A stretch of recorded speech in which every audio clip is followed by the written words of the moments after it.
Children, how are you? Today I teach you SS subject lesson number 8 standard 7 Delhi during the medieval period, यानी कि जो मध्यम युग का जो दिल्ली दर्शन है वो मैं आपको यहाँ पर समझाऊंगी आज। Bhagwati Ben went on a tour of North India. She was interested in the history and she noted down information about the rulers of Delhi in her diary. So this tour diary was read out in the classroom. What was read out as is as below.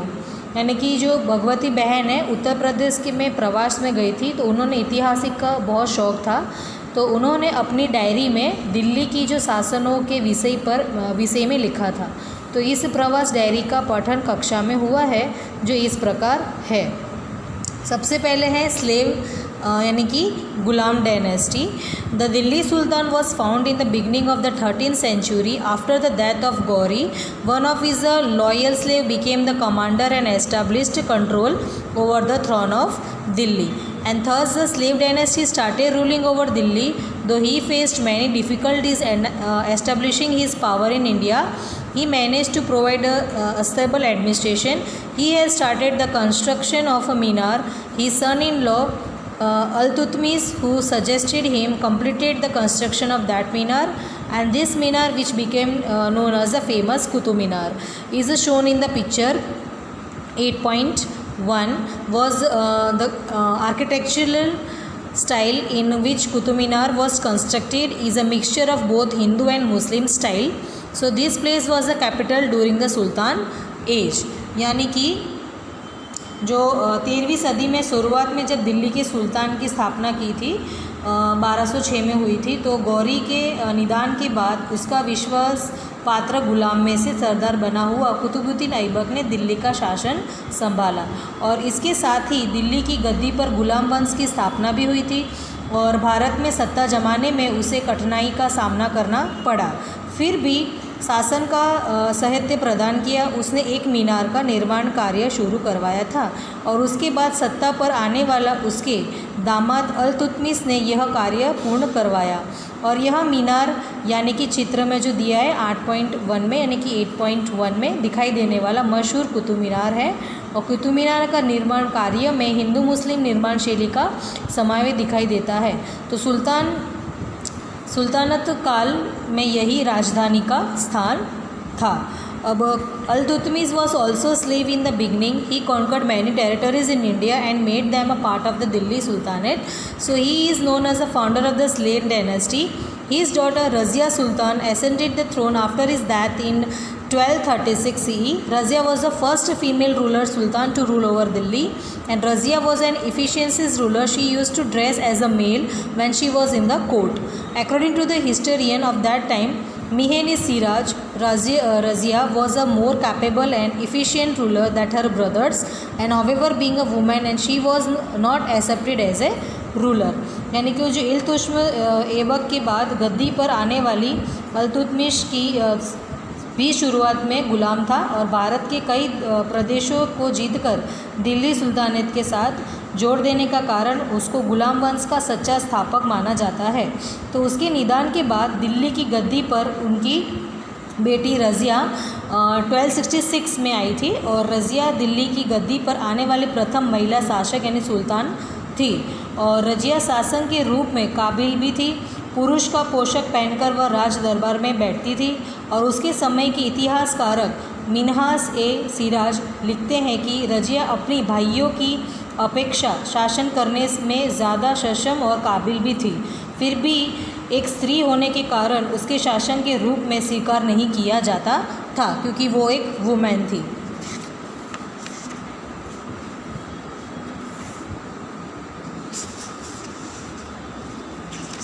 Amir Umran disliked Razia was a ruler, and Razia rule came to an end due to interference of the Amirs, and there were completed disorder in the Sultanate for after her death.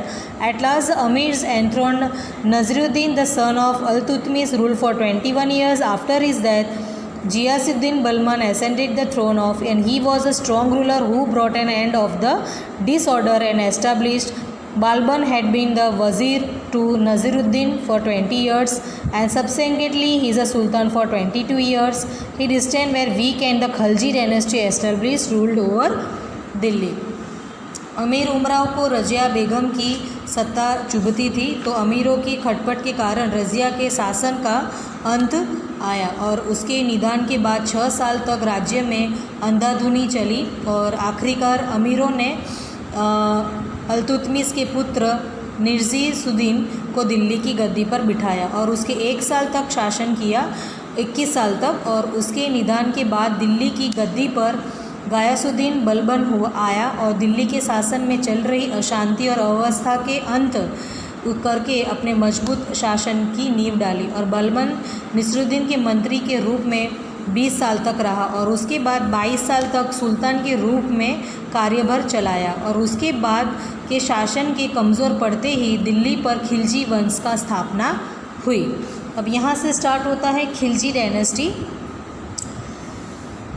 Within 4 years of Balban that the Khilji established his rule over Delhi, Turk community who belonged to Khilji in Afghanistan was known as Jalauddin Khalji brought an end to the slave dynasty and it played its foundation Khilji dynasty in 1296 CE. Alauddin Khilji, who was born his nephew and son of the overthrew Jalauddin and became the ruler of Delhi. He was ambitious, controlled the interference of the ulmas and umrao in the state administration, and Alauddin Khilji famed strict law to control prices, and the famous poet Amir Khusro, whose work are well known, adorned his court, and there was complete disorder in the kingdom after his death, and Tughlaq dynasty established it who were replacing the Khilji dynasty. Khilji dynasty में ये हुआ कि बलबन के जो निधन के बाद सिर्फ 4 साल में दिल्ली की गद्दी पर खिलजी वंश का शासन का द्वार शुरू हुआ।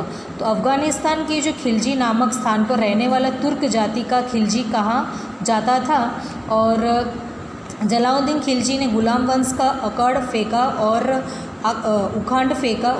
फेंक दिया और खिलजी वंश की स्थापना की और 1296 में उसके भतीजे और दामाद अलाउद्दीन खिलजी ने दिल्ली की सत्ता जलाउद्दीन से छीन ली और वह खुद सुल्तान बना और वहाँ पे अत्यधिक महाकक्षी था और उसके राज्य के कामकाज में उलमाओं और उमराव की सत्ता कम कर दी और प्रख्यात कवि अमीर खुसरो उसके दरबार में थे और खुसरो की कई रचनाएं प्रख्यात हैं और अलाउद्दीन खिलजी ने भाव नियंत्रण के लिए सख्त कानून बनाए थे और उसके निधन के बाद राज्य में अराजकता फैली और खिलजी वंश के बाद तुगलक वंश का शासन स्थापित हुआ। अब इसके बाद आएगा फिर खिलजी डायनेस्टी जैसे ही ख़त्म हुई उसके बाद तुगलक डायनेस्टी स्टार्ट हुई थी। तो यहाँ पे है Ghiyasuddin Tughlaq founding the Tughlaq dynasty within 4 years after the death of Khilji dynasty. Dak Chowki, the postal service, was started in this time. The latter were carried by horse riders. Postmen were referred to as a halkaro at that time.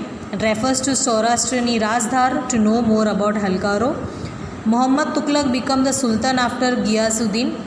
Many of the decisions that he took very criticized. Among this, the two main plan were the transfer of capital from Delhi to Daulatbad and introducing the use of the copper currency.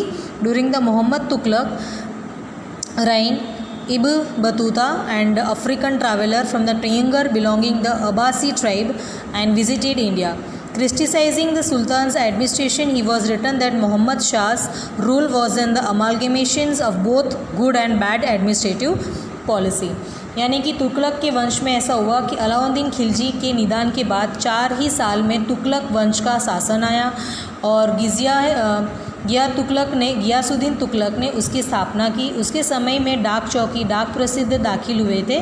तो अश्वरोही डाक ले जाते थे यानी horse ले जाते थे और डाकिया उस समय में हलकारा कहलाता था और हलकारा के बारे में ज़्यादा जानकारी सौराष्ट्र की राजधानी में से ही जानिए। तो गियासुद्दीन के बाद मोहम्मद तुगलक ने सुल्तान गद्दी पर आया और तब उसने कई योजनाएं अमल में रखी। उसकी तीव्र आलोचना भी हुई और इन योजनाओं की दिल्ली और दौलताबाद के बीच राजधानी की स्थानांतर टर्म सिक्कों को मुद्रा में स्थान आदि मुख्य है। तो मोहम्मद तुगलक के समय में तांजीरी का और हफीज़ की मुसाफरी हबूदूता भारत आया था और सुल्तान के संचालन की समालोचना करते हुए लिखा कि मोहम्मद शाह के राज्य में प्रकाश और अंधकार दोनों एक साथ देखने को मिलते हैं। और उसके बाद आएगा the Hindu kingdom of Vijayanagar, यानी कि विजयनगर का जो हिंदू राज्य था वो कैसा था। During the sultan period there were attempt to establish authority over South India. Alauddin Khilji was the first ruler to launch an attack. He carried away enormous wealth for Devgiri, and subsequently Malik Kafur destroyed the kingdom of Varangai.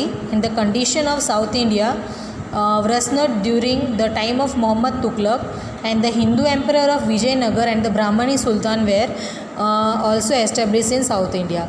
After the defeat of the ruler of the Varangai, the two brothers of the Jadev clan, Harihar and Bukka, established the Vijayanagar kingdom under the inspiration of Swami Vidya Rania.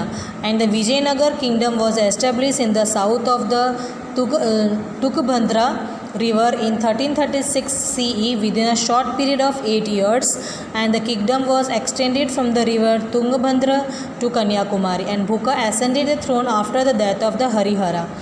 He is a descendant being when a new dynasty came to power. Krishna Dev Rai was a powerful ruler of this dynasty, and Krishna Dev Rai's rule flourished in South India. He had good relation with the Europeans and was a lover of art and literature. He constructed canal in South India, and with the help of an engineer called Yomki, and foreign travelers who visited Vijayanagar have appreciated its grandeur, and there were grand temples and fort in the kingdom. And this glorious state was destroyed in the battle of the Talikota. यानी दिल्ली की जो सुल्तान के काल में दक्षिण में शासन स्थापित करने के लिए प्रयास हुए थे, तो अलाउद्दीन खिलजी के समय में प्रथम आक्रमण हुआ था और वह देवगिरी में से अधिकतर दौलत दिल्ली ले आ गया था। और उसके बाद मालिक काफिर ने वरंगल राज्यों का नाश किया, और मोहम्मद तुगलक के समय में भी दक्षिण का परिस्थिति अधिक बिगड़ी थी। तो इसी समय में दक्षिण में विजयनगर का हिंदू महाराजे और बहमनी सुल्तान का शासन स्थापित हुआ, और वरंगल के राज्य के हार होते ही जादव कुल के दो भाई हरिहर और बुक्का को विद्यारय स्वामी ने विजयनगर का राज्य स्थापित करने हेतु प्रोत्साहित किया, यानी कि उनको इंस्पिरेशन दी। और ईस्वी सन में क्या हुआ, 3036 में जो तुंगभद्रा नदी के तट पर विजयनगर राज्य स्थापित हुआ था, तो 8वीं ही साल में अल्प समय में यह राज्य तुंगभद्रा से लेकर कन्याकुमारी तक विस्तृत हो गया, यानी कि फैल गया। हरिहर के निधन के बाद बुक्का और बाद के सभी वारसीदार जो निर्मल साबित होती ही कुछ ही समय के बाद शासन में बदलाव आया, और उसी समय वंश की कृष्णदेव राय नामक प्रभावशाली शासक हुआ, और कृष्णदेव राय की सत्ता दक्षिण भारत की अच्छी तरह से फैली थी, और वेरंगिया के साथ कृष्णदेव राय के अच्छे संबंध भी थे, और वह सात्य और कला का भी बहुत प्रेमी था। और यमक नामक की इंजीनियर की मदद से उसने दक्षिण भारत में निहोरा का निर्माण भी करवाया था, और विजयनगर की मुलाकात पर आए हुए विदेशी यात्रियों ने विजयनगर को भव्यता की प्रशंसा की थी। तो इस समय में भव्य मंदिर और किले थे। तालीकोटा के युद्ध में इस वैभवशाली नगर का विनाश हुआ।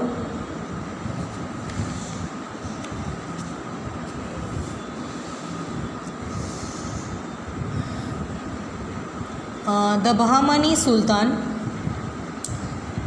the Amirs in the Deccan rebelled. Husain, one of the efficient Amirs, became the Sultan and was founded. The Bahmani Sultan was Muhammad Gawan, was a capable ministry and an efficient administrator of the Bahmani Sultan. He won many territories and extended the boundary of the Bahmani kingdom. The power of the Bahmani Sultan weakened after his death, and there was a frequent conflict between the Vijayanagar and Bahmani kingdom. After the downfall of the Bahmani Sultan, many of provisions became independent. Among these, the 5 provisions of the Bijapur, Ahmednagar, Golconda, Berar and Bidar became established independent kingdom। यानी कि यहाँ पे बिहामानी का ऐसा है कि डिकैन में कई अमीरों ने बगावत की थी और हुसैन नामक काबिल अमीर के डिकैन का सुल्तान होते ही बहमनी सुल्तान की स्थापना हुई और हुसैन ने सुल्तान होते ही अपने शाही वंश का नाम बहमनी वंश रखा और बहमनी राज्य में मोहम्मद गाँव नामक एक बहादुर वज़ीर हुआ और उसने कई प्रदेश जीते और बहमनी राज्य का विस्तार भी किया। उसने बहुत ही कुशलतापूर्वक संचालन किया और उसके बाद बहमनी राज्य पर की सत्ता निर्बल होने लगी थी और विजयनगर और बहमनी राज्यों के बीच में बार बार युद्ध होते थे और बहमनी राज्य का पतन होते ही उसके कुछ प्रांत स्वतंत्र भी हो गए और उसमें से बीजापुर, अहमदनगर और गोवलकोंडा, वराड और बीडर ऐसे 5 स्वतंत्र राज्य स्थापित हुए। अब एंड ऑफ दिल्ली सुल्तान का एंड कैसे हुआ? Firoz Shah Tughlaq ascended a throne after Muhammad Tughlaq. After from that time onwards, the Delhi Sultan became to weaken the range of Tughlaq dynasty. Also witnessed the invasion and the plunder of Delhi by Taimur, and the governor of the Lahore, Khiraj Khan, took advantage of the chaos and established the Sayyid dynasty in Delhi. The authority of this sultan was limited to the region around Delhi. In 1451 CE, an Afghan leader, Sardar Bahlol, established the ruler of the Lodi dynasty in Delhi. His son Sikandar Lodi ascended the throne after his, and through Sikandar Lodi had the qualities of a good ruler. He lacked religion, tolerance. A struggle for the throne began after his death, in which the Ibrahim Lodi defeated his elder brother and became the ruler of Delhi. The Amir were not happy because of his arrogant attitude, and there was a rebellion in the kingdom against his rule. And Babur, the emperor of Kabul, invaded Delhi at this time, and he defeated Ibrahim Lodi in the Battle of Panipat in 1526 CE and found the Mughal emperor, which lasted for approximately 200 years. यानी दिल्ली की जो सुल्तान का अंत कैसे हुआ? मोहम्मद तुगलक के बाद फिरोज शाह तुगलक का शासन आया और लेकिन इसी समय ही दिल्ली से ही सुल्तान की सत्ता निर्बल होने लगी थी और तुगलक के वंश के शासन दौरान तैमूर ने दिल्ली पर आक्रमण किया और दिल्ली को लूटा। ऐसे ही अराजकता के बीच खिज़ खान नामक लाहौर का हाकिम ने दिल्ली पर सैयद वंश की स्थापना की। सैयद वंश की स्थापना करने के बाद इस वंश के सुल्तान की सत्ता जो दिल्ली के आसपास के विस्तार तक ही शामिल थी। बिरहोल के नामक एक अल्फगान सरदार ईस्वी सन 1451 में दिल्ली की गद्दी पर लोधी वंश का स्थापना की और उसके बाद उसका बेटा सिकंदर लोधी ने दिल्ली की गद्दी पर आया और सिकंदर के श्रेष्ठ शासन के सभी गुण थे, लेकिन धर्म की दृष्टि से वह अक्षुण्णता था और उसके निधन के बाद गद्दी के लिए लड़ाई हुई और जिससे इब्राहिम लोधी ने बड़े भाई को पराजित करके दिल्ली की गद्दी संभाली। उसके अहंकारी व्यवहार से अमीर नाराज़ हुए और संपूर्ण राज्य में उसका विरोध हुआ और इस समय काबुल के बादशाह बाबर ने दिल्ली पर आक्रमण किया और 1526 में पानीपत की युद्ध में इब्राहिम लोधी को पराजित करके विदेश से आए हुए बाबर ने मुग़ल साम्राज्य की नींव डाली। तो यह शासन लगभग 200 साल तक अविरत चला। Thank you.